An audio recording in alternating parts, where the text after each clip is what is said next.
Assalamualaikum warahmatullahi wabarakatuh. Berjumpa kembali di channel Yudari Sanjaya dalam episode catatan kisah misteri. Untuk kali ini kita akan membahas sebuah makam dukun yang tiba-tiba meledak di siang hari yang bolong. Berikut ini cerita selengkapnya. Siang itu, dua orang berencana hendak nyekar atau menziarahi makam keluarganya yang berada di tempat pemakaman umum. Ketika mereka masuk pelataran makam, keduanya kontan lari terbirit-birit sambil berteriak, "Kuburan meledak! Kuburan meledak! Kuburan meledak!" Dengan ketakutan, keduanya langsung melarikan diri dengan sepeda motornya. Tak lama kemudian, warga pun geger oleh kejadian yang super langka ini. Sehingga akhirnya diketahui kalau makam yang meledak di siang bolong itu adalah kuburan seorang dukun yang kondang lalu meninggal beberapa tahun yang lalu. Menurut saksi mata, beberapa menit sebelum kuburan itu meledak, mereka melihat ada sebentuk sinar warna-warni di atas makam dukun yang berinisial RS tersebut. Namun tidak tahu apa makna yang berseliwerannya sinaran ini. Seperti ada meteor yang jatuh di situ.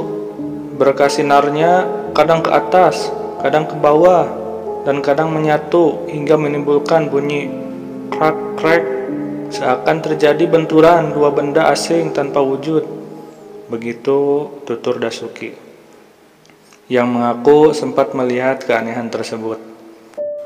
Pria yang berprofesi sebagai petani ikan ini menambahkan bahwa bersamaan dengan lenyapnya sinar itu terdengar ledakan. Ledakannya mirip kompor gas yang menggelegar. Aku sampai kaget luar biasa. Kupikir ada kompor tetangga yang memang meledak, jelasnya dengan bersemangat. Ketika Dasuki datang bersama beberapa orang warga lainnya, kuburan itu memang sudah benar-benar berantakan. Nisannya berhamburan dan pasir bercampur tanah juga berserakan. Atap cungkupnya kelihatan retak di sana-sini. Sungguh luar biasa, benar-benar mirip bom dalam skala kecil.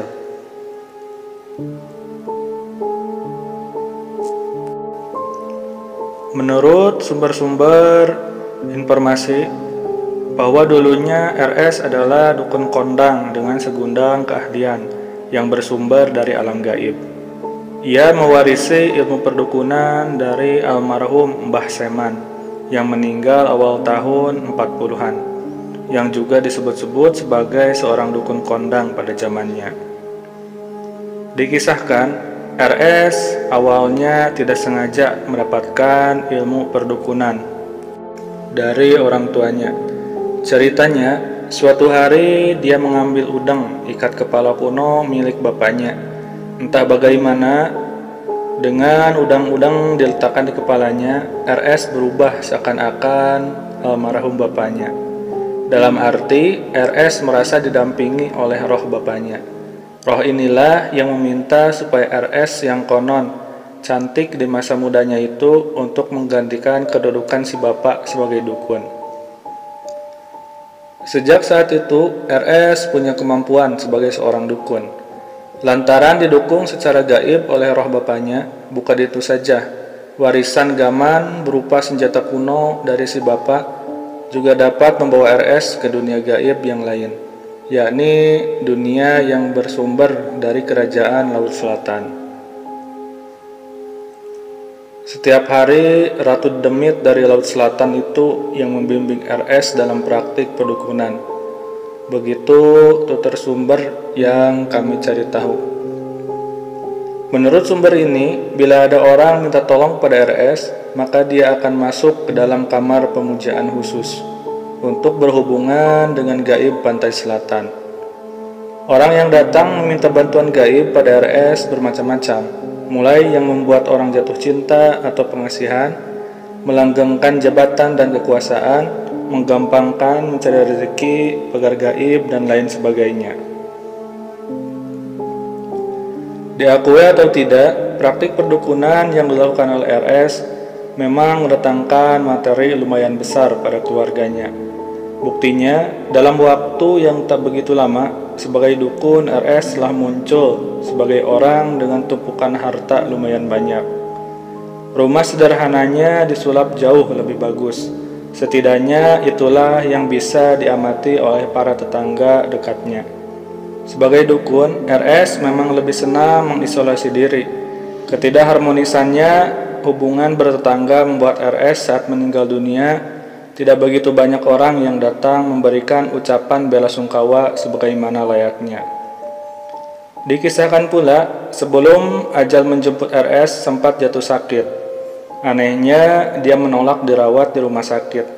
Justru dalam keadaan sakit keras, RS diminta diantar ke tempat-tempat yang wingit, sampai akhirnya dia meninggal dalam keadaan sangat memprihatinkan.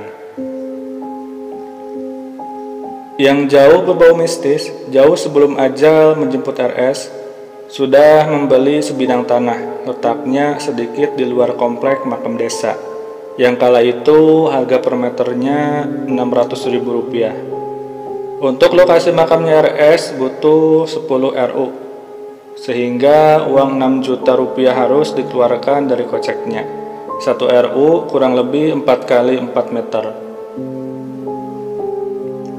Di tanah yang membujur dari utara ke selatan inilah jenazah RS kemudian dimakamkan. Di tempat ini pula orang berbondong-bondong untuk melihat kuburannya yang meledak itu. Konon ketika hidupnya, RS memang wanti-wanti berwasiat kepada keluarganya supaya jenazahnya setelah mati agar jangan dikuburkan di areal tanah yang tidak menjadi satu dengan orang-orang sedesanya. Kabarnya, salah satu alasannya agar arwahnya tetap bisa berkomunikasi dengan junjungannya di pantai selatan. Menurut informasi, sehari sebelum kuburan meledak, ada kejadian cukup aneh menimpa keluarga Pamut yang dikenal sebagai asisten dukun RS masa hidupnya. Kala itu, sebilah keris milik almarhum RS sedang dikeluarkan dari serangkanya oleh DR, adik kandung Pamut. Melihat itu, Pamut nyeletuk, "Jangan main-main dengan genggaman itu, bisa kualat kamu nanti." Aneh, setelah Pamut berucap demikian, keris itu tiba-tiba mencelat dari serangkanya dan akhirnya menghujam di lantai. Kamar tempat keris disimpan juga berantakan. Memang, meledaknya makam dukun RS ini tidak urung mengundang berbagai macam tanggapan. Menurut seorang paranormal yang dihubungi oleh sumber kami, meledaknya kuburan RS memang diobrak-abrik oleh penguasa Laut Selatan. Ini lantaran RS dianggap membalelo karena belum menepati salah satu janji kepada sosok penghuni lelembut itu. Hasim, warga Boyolangu, justru mengatakan bahwa mungkin di dalam kuburan RS disertakan genggaman atau senjata pusaka saat meninggalnya dulu. Gaman yang terbungkus peti kayu itu keluar dari sarangnya dan menimbulkan ledakan. Ini terjadi karena kekuatan gaibnya, begitu tegas Hasim. Seorang pemerhati kegaiban yang lain berpendapat bahwa ada perang gaib antara dedemit yang pernah membantu perdukunan RS. Mereka saling berebut untuk mendapatkan roh RS, sehingga akhirnya timbullah ledakan yang dahsyat. Lebih ngeri lagi, pendapat seorang warga setempat, sebut saja Murdi namanya, yang mengatakan bahwa mungkin arwah RS sedang gentayangan karena tempat kembali yang sebenarnya tidak jelas. Itulah akibat orang yang minta bantuan bangsa lelembut di alam kubur menjadi tidak tenang, digerayangi dosa-dosa masa lalunya yang seakan tidak berujung pangkal. Begitu imbuh Murdi berapi-api. Orang berbeda pendapat tentang suatu masalah memang wajar, itu hak masing-masing pribadi. Namun harus diingat bahwa siapapun orangnya, kapanpun dia meninggal, sesungguhnya kematian maka dia akan berada di alam barzah atau alam kubur.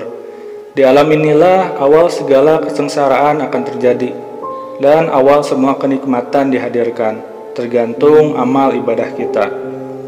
Hanya Allah yang maha mengetahui lagi maha bijaksana terhadap semua makhluk ciptaannya. Pasir makam RS yang setelah meledak seakan tidak mau berhenti dan terus menyembul mirip lumpur lapindo itu. Dan kemudian hal tersebut tetap menjadi misteri yang tak terpecahkan. Akhirnya, semoga kita dapat memetik hikmah dan peristiwa langka namun sungguh-sungguh terjadi ini. Nah, pemirsa sekalian, itulah sedikit catatan kisah misteri kali ini. Semoga dapat memberikan hikmah pelajaran kepada kita semuanya, agar jika kita melakukan apapun harus hati-hati dan memikirkan risikonya. Sampai jumpa kembali di catatan kisah misteri selanjutnya. Wassalamualaikum warahmatullahi wabarakatuh.